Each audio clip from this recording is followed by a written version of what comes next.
City साहब, आलमी रहनुमा इनवाइटेड थे परेड में, उन्होंने शिरकत की, उसकी एक हिस्ट्री है, उसके ऊपर तबसरा भी अमेरिकन प्रेसिडेंट डोनाल्ड ट्रंप ने किया और उन्होंने कहा कि वो बहुत क्लोजली उन्होंने देखा और जाहिर है उनको दिखाया जा रहा था, ये उन्होंने अपने ट्रूथ सोशल पर पैगाम दिया।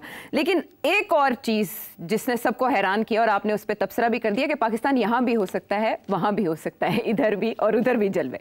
फील्ड मार्शल आसिम मुनीर इसमें मदऊ थे, उन्होंने वहाँ शिरकत की, उसके बाद उन्होंने अहम मुलाकातें भी की। शहबाज शरीफ साहब अपनी जगह मौजूद थे, लेकिन इनका जाना खुसूसन भारतीय मीडिया को बहुत चुभा है। क्या समझते हैं आप, ये गैर मामूली था उनका विजिट चाइना का?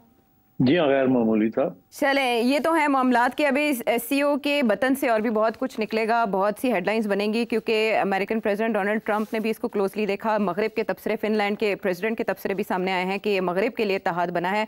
देखते हैं उनकी पॉलिसी आगे किस तरह शेप अप होती है। अब पाकिस्तान की तरफ वापस आते हैं तो एक तशवीशनाक खबर जो इस वक्त गर्दिश कर रही है सोशल मीडिया पर, वो इमरान खान साहब बानी पीटीआई उनकी अदालत के हवाले से है, जिसमें एक रिपोर्ट जमा कराई गई है अदालत में, जिसमें बताया जा रहा है कि उन्हें 2 आर्जे लाहक हैं और दोनों एक दूसरे से कनेक्टेड हैं। उन्हें वर्टिको भी है और कान की बीमारी की वजह से टेनाइटिस का मरज भी लाहक हो चुका है। सेठी साहब, ये रिपोर्ट तो अब जमा कराई गई है, लेकिन ये मुआयना 2023 से चल रहा है और इसमें डिफरेंट एक्सपर्ट्स और डिफरेंट जो स्पेशलिस्ट हैं उनका मुआयना करते आ रहे हैं। लोग इसको बहुत क्लोजली इस तरह देख रहे हैं कि कुछ अर्सा पहले बुशरा बीबी की अदालत के हवाले से खबरें आई और उसके बाद अब इमरान खान साहब की सेहत को लाहक खतरात के बारे में बात की जा रही है और इससे बहुत से चहमगोइयाँ भी जन्म ले रही हैं कि उन्हें जान को ख़तरा है या वो इसी बहाने अस्पताल शिफ्ट किए जा सकते हैं। आपकी नज़र में ये क्या है?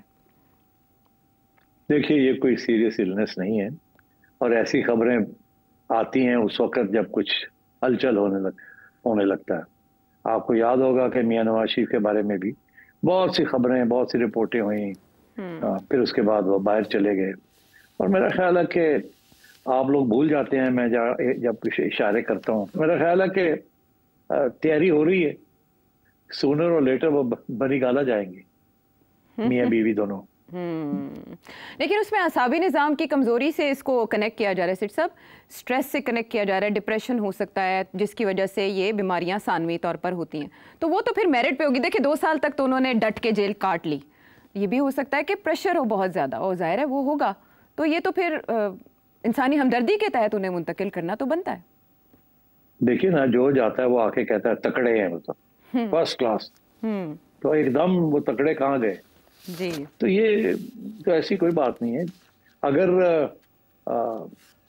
1-2 महीने के अंदर अंदर वो चले जाते हैं बनी गाला तो अच्छी बात है, सेहत भी अच्छी हो जाएगी और मेरा ख्याल है चुप भी कर जाएंगे, अच्छी बात जी। शायद कोई रास्ते निकल आए आगे बढ़ने के।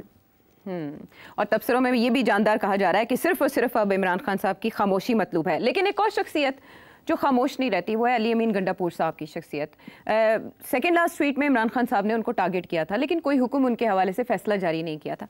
अब अली अमीन गंडापुर साहब ने आउट ऑफ नोवेयर अपनी पार्टी से हटके और अपनी जो दूसरी पार्टीज़ हैं, पॉलिटिकल पार्टीज़, उनके नैरेटिव से, स्टांस से हटके कालाबाग डैम की हिमायत कर ली है, जिसको काफ़ी शक की निगाह से देखा जा रहा है कि ये तो खुलेआम वो इस मौक़िफ़ है जो इस्टेब्लिशमेंट का रहा है। तो अली अमीन गंडापुर साहब अब खुलकर बैटिंग कर रहे हैं?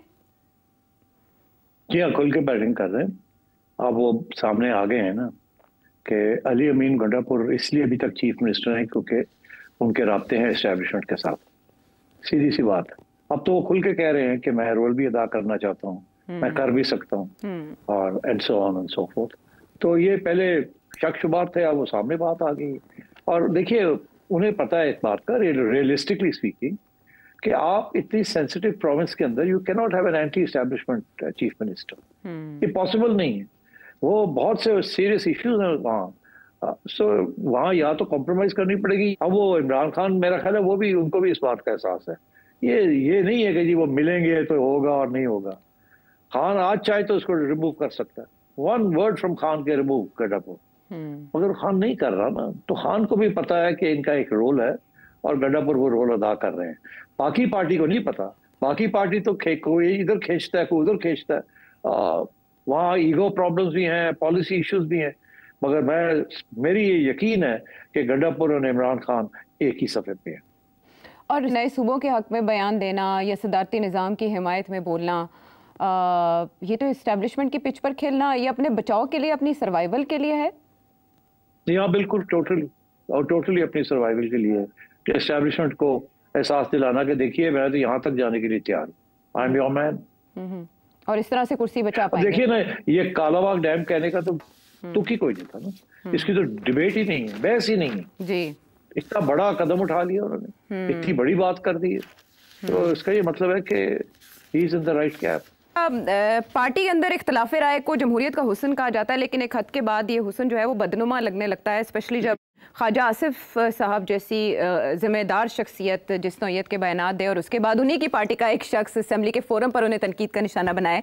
तो सेठी साहब, इसको क्या मैसेजिंग समझा जाए जब ये कहा जा रहा है कि हनीफ अब्बासी साहब ने ख्वाजा आसिफ पर तनकीद बड़ों के अप्रूवल के बगैर नहीं की, दूसरी तरफ राना सनाउल्लाह कह रहे हैं कि हनीफ अब्बासी साहब को इस तरह से ख्वाजा आसिफ पर तनकीद नहीं करनी चाहिए थी। ये मुस्लिम लीग नून के अंदर क्या चल रहा है? ख्वाजा आसिफ कभी कभी तो खुद ही बात कुछ कर देते हैं विदाउट प्रोवोकेशन, कभी कभी पूछ के बात करते हैं। अब वो ये जो बातें की हैं उन्होंने, ये खुद ही सोच के की हैं या पूछ के बातें की हैं? अच्छा, एक फलसफा ये है कि क्योंकि उनके किसी दोस्त को या एसोसिएट को पंजाब गवर्नमेंट ने अंदर कर दिया है और ख्वाजा साहब नाराज हैं कि उनकी बात नहीं सुनी गई, उनकी बेइज्जती हो गई है। एक फलसफा, एक थ्योरी तो ये चल रही है कि वो मरियम के खिलाफ हो गए हैं, वो कह रहे हैं कि ये पंजाब गवर्नमेंट ने क्यों किया। मगर ख्वाजा साहब को पता है एक बात का कि मरियम बीबी ऐसा कदम नहीं उठाएंगी विदाउट चेकिंग विद कबूतर खाना। What is this? I don't get it. तो अब तो इसलिए अब ख्वाजा साहब कंफ्यूज हो गए कि यार है होया कि। फिर उसके बाद उन्होंने दूसरी अटैक जो की है, वो अटैक जो है that is on bureaucracy in government. वो मेरा ख्याल है वो पूछ के की है, क्योंकि कुछ तनकीद तो हो रही है ना कि सियासी तौर पे नून लीग गवर्नमेंट जो है वो काम पूरा नहीं कर रही और अभी भी गाली बड़ी पड़ रही है, और आगे जाके तो सियासी तौर पे हमें सपोर्ट चाहिए, मगर वो सपोर्ट क्या होगा? Noon league is not able to get the people together around it. तो वहां भी तनकीद तो की जाती है बिहाइंड द सीन्स। तो अब इन्होंने तो ये मेरा ख्याल है पूछ के सेकंड अटैक जो किया पूछ के की है कि कर दो पै जाओ इन्होंने ब्यूरोक्रेसी में भी और करप्शन और ये वो सारा कुछ। और मगर दूसरी तरफ से हनीफ अब्बासी साहब ने जो किया है वो भी पूछ के किया है। अब कैंप किसका कौन सा है ये खुरा ये अब आप समझ ही ले। तो हनीफ अब्बासी साहब का तो वो कैंप नहीं है जो ख्वाजा साहब का कैंप। तो बस अब आप समझ जाएं कि हनीफ अब्बासी साहब ने किन्ने अख मारी के पै जाओ, ख्वाजा साहब ने किन्ने अख मारी थी पै जाओ। तो जैसे कहते हैं ना, प्रॉक्सी वॉर हो रही है। Proxy war, yes, this is the right term. और वो भी with in party proxy war लड़ी जा रही है। तो ये चीजें चलती रहती है पार्टी के अंदर। हाँ, तो आप देखें ना कि उन्होंने कहा जी तो तकलीफ हो रही तो रिजाइन करें फ्रॉम द मिनिस्टरशिप। कहाँ रिजाइन करेंगे?